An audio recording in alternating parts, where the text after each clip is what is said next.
Developing story here on CBS Sports HQ. The Ivy League has postponed fall sports indefinitely. Our Matt Norlander and Dennis Dodd have confirmed the news. That means no football this fall, but there is a possibility it could be pushed to next spring. The earliest we'll see Ivy League athletics is January 1st. CBS College basketball insider John Rothstein reports that word on winter sports will come in mid-July. Welcome in, CBS Sports senior college football reporter Dennis Dodd. Ivy League going to cancel all fall sports. Dennis, what more can you tell us? Well, it looks like they're going to play next year, sometime in the spring or winter, if you want to call it that. Conference games only, so they can keep it all in-house and not have to worry about playing other teams, perhaps, that will play in the fall. The pressures are less, as you know, Hakeem, in the Ivy League. They're non-scholarship. They don't participate in the FCS playoffs, so it's rather easy, actually much more easier than what would happen with FBS or the Power 5 moving their games. So the question then becomes, is it a precursor to what the Power 5 and FBS might do? And I reached out to a Power 5 athletic director today via text, and he gave an interesting analogy. He said, just because a rooster crows at sunrise doesn't mean the rooster caused the sunrise. He said, quote, it will have no effect on the power schools, on the FBS schools. He said, we may end up there, but it's not because of what the Ivy's doing today.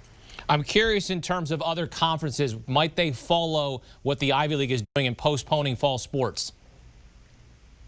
In FBS? Yeah, let's say the American Athletic Conference. Let's say they follow. Let's say the Patriot follows. Could there be another conference outside of the Power 5 that follows suit with the Ivy League?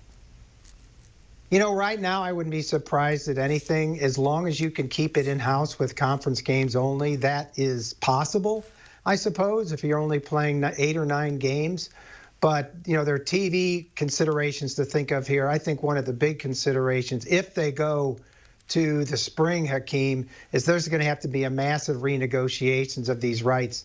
College football Saturdays are mapped out that way because the networks set the times, the dates, whatever.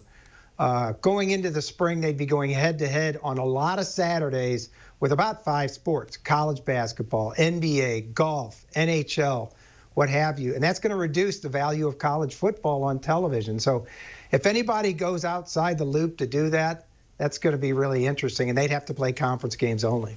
You mentioned in terms of it having impact on the Power 5 conferences, and as you noted, you said it might not really have that big of a deal with it. The decision is worth noting, but it might not impact how they operate. In terms of the Power 5 conferences, how will this decision impact them in the days ahead?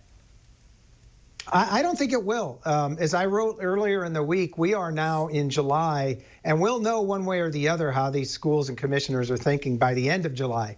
August 7th is the day most schools will actually start practicing. They'll be swapping sweat. They'll be out there in close quarters with the coronavirus all around them. You've got to make a decision by then, and I'm talking about the commissioners. You've got to make a decision by then whether you're in or you're out. You can't say, well, we might play. You can't expose college players to that if you're not intending on playing or not. You've got to make a decision. So we're very, very close. Yesterday was a month away from those practices starting. I suppose, you know what? I think they'll push right up into it. You know, late July, early August. They will not react to what the Ivy League did today, and we'll know then. We'll know later. What do you think is the most realistic situation? We know the season is scheduled to start August 29th, week 0. What's most realistic? Do we see an on-time start, or could you see this being pushed back to a mid-September start for Power 5 conferences? Yeah, I think everything's on the table. As we sit here right now, and things could change, we know that. I think it's probably less than a 50% chance the season starts on time, but that doesn't mean the season wouldn't be played. There's all kinds of contingencies here. You could have an October 1st start. You could push the season back 3 weeks. You just mentioned mid-September. How about Alabama, Georgia in week 3? You know, what do you do about that if you start the season on October 1st? There's all that to take into account. You could start November 1st and have 2 semester football. You could push it back to spring again.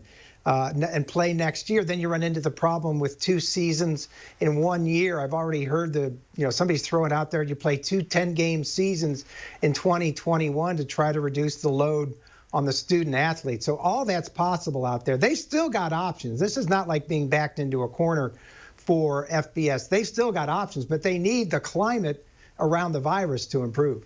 Dennis Dodd with the very latest as the Ivy League postpones all 2020 fall sports. Dennis, thanks for the time and the insight. You bet. Do you want a sports network that delivers everything that matters about the game? The highlights, the picks, the instant analysis, no yelling, no fake debates, no politics. Hit the subscribe button and never miss a moment.